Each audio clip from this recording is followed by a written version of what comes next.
Olá, bom dia, você que é do segundo ano do Colégio Nossa Senhora do Perpétuo Socorro, Unidade São Miguel. Vamos falar agora de História 2, frente 2 de História. Não se esqueça que você tem duas frentes, frente 1 e frente 2, portanto você deve assistir as duas aulas por dia, fazer as duas tarefas das duas frentes. Mas você tem um horário especial, agora durante o período da quarentena, você está só com 3 matérias por dia, então dá tempo suficiente de fazer sim as duas frentes de história. Vamos falar um pouquinho hoje sobre os Estados Unidos e América Latina no século XIX.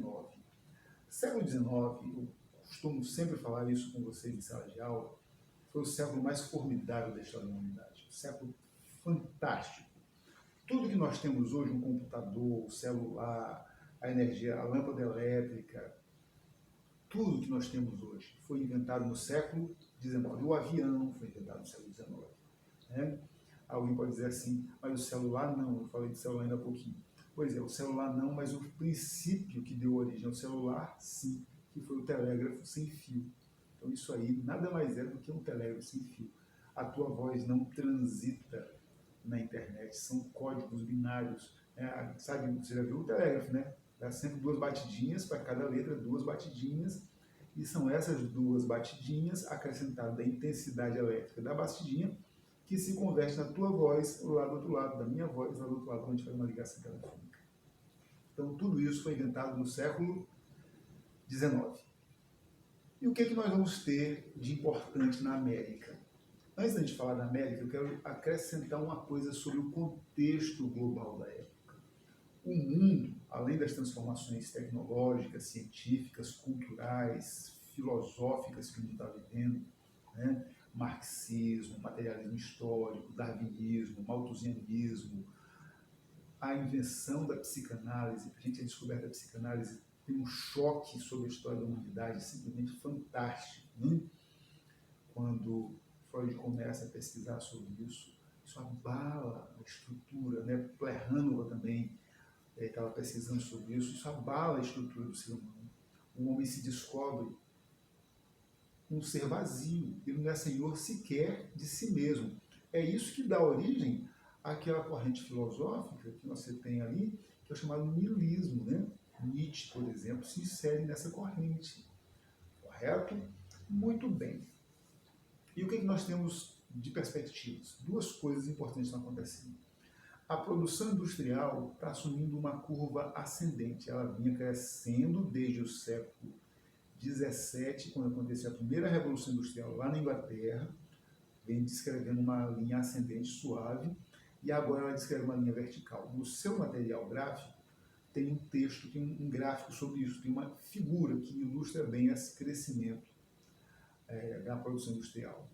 Por outro lado, essa produção industrial vai gerar demanda por matérias-primas.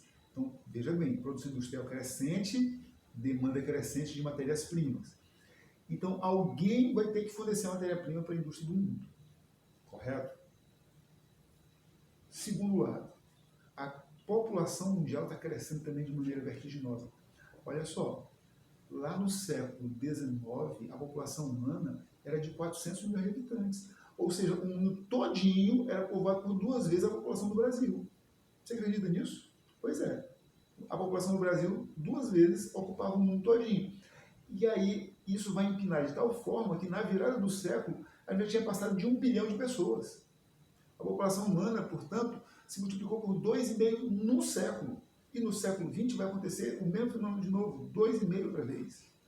Então, você tem aí duas demandas muito importantes. Se a população está crescendo, o que essas pessoas precisam? Precisam de comida. Se a produção industrial está crescendo, o que essas indústrias precisam? Precisam de matérias-primas. Então você tem uma busca contínua por dois fatores importantes: alimentos e matéria-prima. Estes dois fatores vão nortear a formação dos Estados Unidos e da América Latina durante o século XIX. Os americanos vão ser conduzidos por uma política, por um presidente visionário, né, que era o senhor John Monroe. Então a gente vai definir a política americana no século XIX como monroeísmo. Qual era a visão do monroeísmo? Façamos antes que outro faça. Então eles imaginavam o seguinte, olha, entre o Atlântico e os Apalaches, que são a estreita faixa de terra, ficavam os Estados Unidos. E eles diziam o seguinte, dos Apalaches até as Rochosas do outro lado, onde está a Califórnia, existem inúmeros campos. Esses campos servem para a produção de alimentos e produção de matérias-primas. Se nós não produzirmos lá, alguém o fará. Então os Estados Unidos organizam a conquista do Oeste. O século XIX é o século da expansão americana no rumo do Oeste. Ok? Então eles saem de uma estreita faixa de terra, que é menor do que o estado do Pará, menos de 1 milhão de quilômetros quadrados, aqui na zona do Atlântico, e chegam até o outro lado, até a Califórnia, até o Oceano Pacífico. Quem conduz isso é o monroeísmo. E no meio disso tudo, vai surgir um pensamento americano que é chamado Destino Manifesto. Do que trata esse Destino Manifesto? Eles acreditavam que a providência, que o próprio Deus tinha feito os americanos para conquistarem o continente americano. América do Norte, aquela região do norte da América, onde hoje são os Estados Unidos. Eles achavam que os mexicanos eram preguiçosos, eram os mestiços de espanhol, que é um povo preguiçoso, um índio que é bêbado, e aquele povo não merecia ter aquelas terras. Então eles partem para lá e com uma superioridade técnica, militar, com muito mais organização, eles acabam conquistando todo o Oeste. Os americanos não se contentaram em sair do Atlântico e chegar ao Pacífico.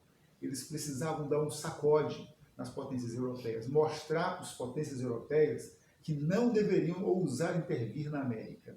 E aí eles criam, dentro do monroeísmo, aquela política América para os americanos.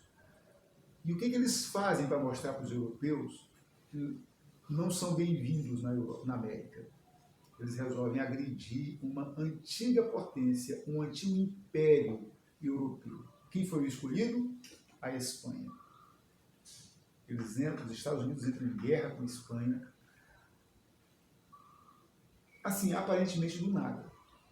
E essa guerra com a Espanha acaba produzindo 3 fenômenos interessantes. Primeiro, a independência de Cuba, quando os Estados Unidos apoiaram as elites cubanas que assumiram o governo daquele país.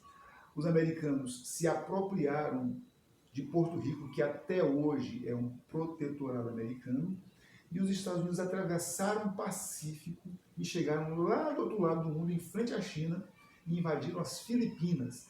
Filipinas eram colônias espanholas desde o século XVI. E o nome Filipinas se dá em razão de uma homenagem a Felipe II, que foi rei de Portugal, foi rei de Espanha. E os Estados Unidos tornaram Filipinas uma colônia sua. Então, ao agredir a Espanha, os americanos davam o recado do mundo, não se meta com a gente. Por outro lado, a América Latina vai ser liderada, vai ser inspirada no século XIX por uma outra corrente de pensamento, que é o pensamento bolivariano. Simón Bolívar era um jovem fidalgo de família riquíssima na Venezuela e que estudou na Europa. Ele estudou direito em Madrid, estudou filosofia em Paris, estudou economia em Londres, era um cara que falava mais de 10 idiomas diferentes, né? Um sujeito muito sofisticado. E antes de voltar para a América, ele ficou apaixonado pelas ideias de um pensador francês chamado Saint-Simon. Tá? Você conhece Saint-Simon das aulas de sociologia. Ele é o grande pensador, o grande teórico daquela fase do chamado socialismo utópico. Socialismo utópico. E ele queria fazer uma grande república solidária na América Latina. Não chegamos a dizer, não podemos chegar a dizer que era uma república socialista, mas era uma república solidária, de uma forma alternativa de capitalismo, onde eles contivessem a fúria dos caudilhos, dos senhores da terra na América, e abrigassem ali os camponeses, mas que, ao mesmo tempo, contivesse longe da América os interesses capitalistas. Eles não queriam transformar a América nem em fornecedora de alimentos para a explosão demográfica que o mundo vivia, e menos ainda em fornecedora de matérias-primas para a indústria. Queria fazer uma América voltada para si mesmo, uma América olhando para o seu próprio umbigo. esses dois pensamentos, o bolivarianismo e o monroísmo, vão definir os destinos da América Latina e dos Estados Unidos no século XX e com reflexos até o dia de hoje.